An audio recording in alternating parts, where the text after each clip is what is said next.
What's going on YouTube? It is Texan Takeover back with another video. In today's video, I have another 7 round mock draft. I know um, today that you just got one.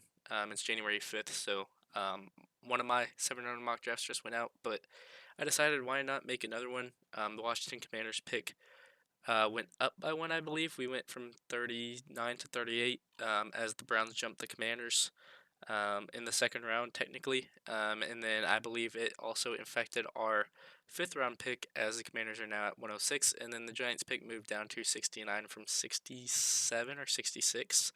Um, so yeah, there is that a couple changes in terms of our draft position. So I thought, why not just make a video? You'll probably see this on Wednesday or Tuesday. Um, so you're getting mock drafts pretty much every other day at this point. So yeah, why not? Let's just start this, see what teams are going with, see if offensive linemen are there. You can see the changes in, excuse me, I will pause this for a second. You can see the changes in the draft order with the Cardinals moving down to 3, the Giants going down to 5, and then I think the big one is that the Rams are now not even close to the top 10. They're at 13. Buccaneers didn't make the playoffs. They're at 15. Ravens are at 14. Colts are at 16, while 2 NFC North teams did end up jumping them. Well, I guess the Jets, but technically the Indianapolis Colts pick. And then the Texans moved down to 27 from 26. So there was that. I'll continue. Sorry. Um, and see what teams are going for. Our Mason Thomas all the way up there. And we are here at 27 with Spencer Fano going all the way up at number 6 for the Browns, and Olivega Ione going there at 20 to the Cowboys. So only 2 offensive linemen drafted in the top 27, and you can see the players that are there. Um, I think there's pretty much one obvious pick to make here, and you need a right tackle. I know it says they actually added D line here for the Texans. I think it was just these 3 positions prior to that, but it does say we do need D line, so Caleb Banks would be a great pick here. Don't get me wrong, but you know, teams that need a tackle are right behind you. I know the Browns drafted a tackle, but the Rams didn't. They went Mansour Lane, and then the Patriots haven't had the opportunity to draft yet. So I think a team may try to jump you to draft a tackle, but if they don't, then Trent Brown's on a contract year. Don't know if he's going to come back next season or not. And then you do have holes at guard you'd like to fill if Trent Brown does leave and you want to move Titus to right tackle.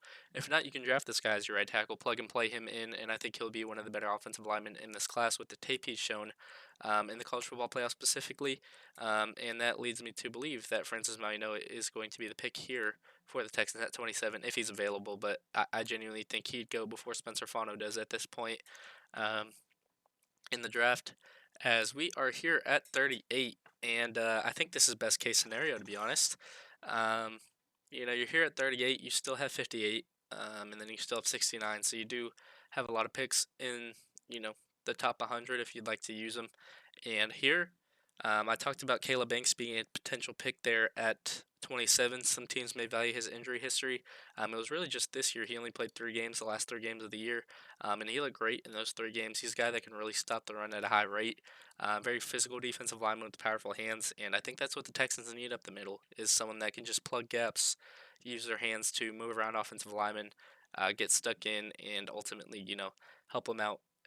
On the interior, you could look at CJ Allen here and say, hey, we might need an athlete at the linebacker position to replace Henry To'oTo'o, who just didn't play great um, against the Colts this week at all, or the Raiders. He's just had a bad stretch of games, but CJ Allen's one of the best run defending linebackers.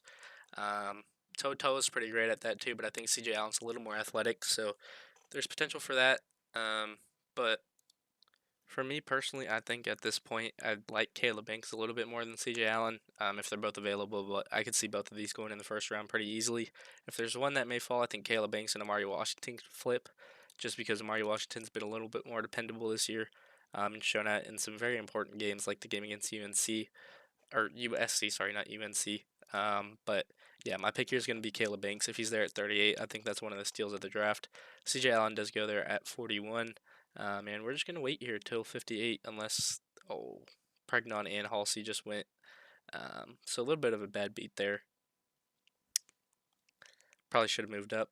it's probably my fault. But here at 58, I think there's a lot of different areas that you could end up going, and you could look to the tight ends. I know a lot of people are telling me to look for tight ends. You could look to, you've already bolstered your offensive line and your defensive line in this draft, but you could look at the guards if you want to, or potential tackles who are actual tackles like Blake Miller if you want to put Francis Mauigoa at offensive guard, which is a possibility. You can look at the interior offensive line. You can go Connor Lew, Jake Slaughter, either or. Jake Slaughter seems to be falling down boards. I don't know why. I like his tape quite a lot, to be honest. I think he's good with zone scheme rather than gap scheme. And I think the Texans are flexible to the point where they'd be able to run either. Connor Lew, just a consistent center who got hurt midway through the year.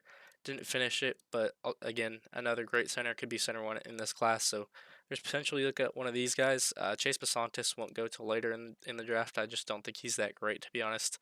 Um, but if you want to look at other positions, you could look at linebacker if you want to. Um, and you got Josiah Trotter here, if it wants to load, who's been great this year. Um, didn't play in 2023, but he is draft eligible this year. Great against the run, in my opinion. Another athlete, pretty much. So that's something you could look to. A little bit bulkier of a linebacker. I think he's coming into the draft this year. I don't know. Um, but there's potential for him to be the pick here if you do want someone at that linebacker position. But I'm looking at safety. You could wait a little bit and go Emmanuel McNeil Warren, who I absolutely love. I've been saying that for a while. I like Kamari Ramsey's game as well. Didn't play the entire season. I think missed out 2 games in the middle, if I'm not wrong. Yeah, I think he missed 2 games in the middle of the year. Dylan Tinneman's great against the run, great at coming downhill. Um, and then you could use, Kalen Bullock as your over the top safety. And I think there's potential to do that. So, might not be the most popular pick, but I'm going Dylan Tinneman here at number 58, I believe that was. Yeah, 58. And then we will have our pick here at 69 with the New York Giants pick. And I think this one is pretty self-explanatory. If you see Connor Lew here, I think you go Connor Lew, although Jake Golday is here as well. So, I think you could see Casario do something like this to potentially get 70, especially if you put like 120. Really? That's how low of a chance it is to be accepted. No, 243. Yeah, so I'll offer this to try to move up to 70. 52% chance, and it does get accepted. So we're going to make back-to-back picks here. I'm going to go Connor Lew and Jake Golday. 2 of my favorite players in this class, to be honest. I do like Connor Lew's game. I do like Jake Slaughter's game a lot, though, but I feel like I've been favoring him a little too much as of recent, so that's why I am going to go with Mr. Connor Lew there, who I think is a great player in his own right. He's been consistent throughout college. As it took that long for Emmanuel McNeil Warren to go, LJ Martin just goes, Trigg just goes. Um, so, there's potential to look at tight end with 126. There's potential to move down and maybe pick up like a 140 plus something else there at 126. We'll see. Like 126 for 138, 164. And then you give them like a round 7 next year. That should be something that's considered. But look for a team like the Raiders with 134, 174, and then like a round 6 from next year, just to move back 3 spots, pick up another draft pick. I think that should be accepted, and it is. They end up going Will Lee. Zach Wheatley finally goes, as Joe Royer goes there at number 132. Looking at the board here, there's a lot of different areas you could go. You could go Jalen Kilgore if you want a backup corner. You could go Pat Coogan if you want a guy that can play guard for you, which I've said I'm in favor of multiple times. And you're really trying to bolster your offensive line here in this draft. If you're the Texans, you can see by drafting Mauigoa and Connor Lew. I think Mauigoa could play tackle, and then if you want Pat Coogan to play guard, he definitely could. If you look at his frame, he's definitely got the potential to play guard. And then you have 2 leaders on that offensive line. Connor Lew's a little more undersized, but at the same time, I think he does have decent athleticism. DJ Campbell's not a bad guard either. You keep the in-state guy in-state. Looked good in the bowl game as well. Just pretty consistent every game he played. Keelan Rutledge, excuse me, is very good in the run game. You know how much Georgia Tech likes to run the ball, so there's potential with that there. Armaj Reed Adams, not the best year. A&M offensive line wasn't super solid all year, to be honest. I feel like Marcel Reed was under duress quite a lot, but yeah, I think I'm gonna go DJ Campbell here, keep the in-state guy in state. So 3 picks on the offensive line to really, bolster that group, hopefully, and change the trajectory of that unit moving forward. And I think our next pick's at 150 or 160, 165 it looks like. As there goes Pat Coogan at 155, pretty much where he's projected to get drafted on this. Um, yeah, here at 165, you can look at the running backs to see if there's someone you want to bring in. I love Justice Haynes' game, to be honest. I think he's a dynamic runner. Um, one of the better running backs in college football this year until he got hurt. Dean Connors had a great year as well for U of H. So, there could be a team that sees that potential there. Chip Trainum's also not bad. A lot of production there at Toledo, although it is Toledo at the end of the day, so you never know. But sometimes you just look for the athleticism of a running back, their ability to hit holes. Jaden Ott's not terrible, didn't play all too much this year, but you can see in 2023 how good of a running back he was. I believe got injured this year and then just didn't get many carries other than that. But yeah, not a bad running back by any means. I think, if he's able to stay healthy, he'll go pretty high in this draft. But, Le'Veon Moss is there. I think his concern's staying healthy as well. But definitely one of the better running backs in this draft if he was able to stay healthy. That's just the concern. Um, but yeah, here with this pick, I'm not going to go running back, although it should be under heavy consideration. I did this pick last time, and that's Tanner Koziol. I think you need a dynamic receiver at the tight end spot. After Dalton Schultz leaves, you can see the size, you can see the frame of Koziol there. And I just absolutely love the guy every time I turn the film on, so that's going to be my pick there at 165. Moving down to 174, and you're looking at, you already addressed your linebacker need, your defensive line need, your offensive line need, and your tight end need. So your other need is running back, and just the Saints went. Um, and I think you could potentially bank on the health of Le'Veon Moss, and he's such a physical runner. He's not, you know, the the tallest, but he's pretty bulky as a runner. He's explosive. He's able to make guys miss, and pretty much all. As this is our last pick in the draft, so there's potential that we do just move down here and try to find a team with 2 picks. 174 for 184, 219. We'll try that with the Raiders, get some more picks. Really, the Raiders are our best friends in this, I guess. But yeah, moving down a little bit, and we'll see who's available there. As Le'Veon Moss is available there, so you trade down, your guy's still there, and that's going to be my pick there at 184. I think a guy that can make an impact if we don't sign a standout name in free agency. I think he'll show out in training camp and really have the ability to do something um, with the Texans team there.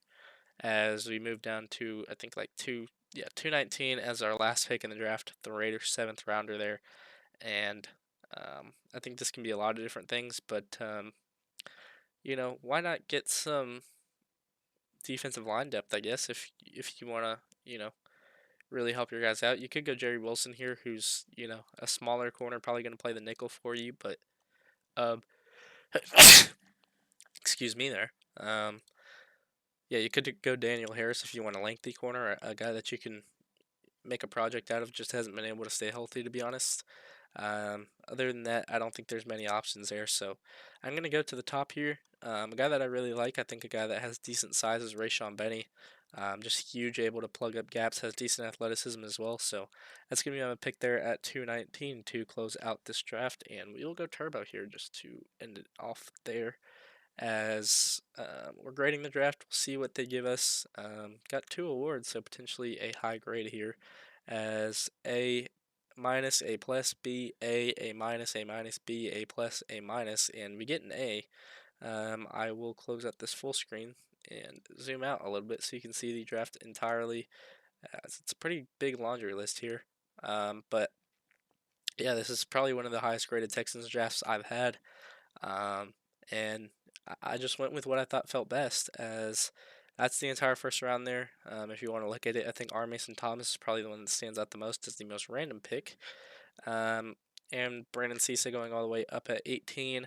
Cassius Howell up at 12. Ruben Bain all the way down at 10. So, yeah, a lot of mix and change there in this draft. So, let me know what y'all think down below in the comment section. I did really like the way this draft panned out. So, um, let me get y'all's opinions down below. If you did enjoy this video, please be sure to like, subscribe. And as always, it's Texans Takeover, and I'm out. Thanks again for watching. Peace.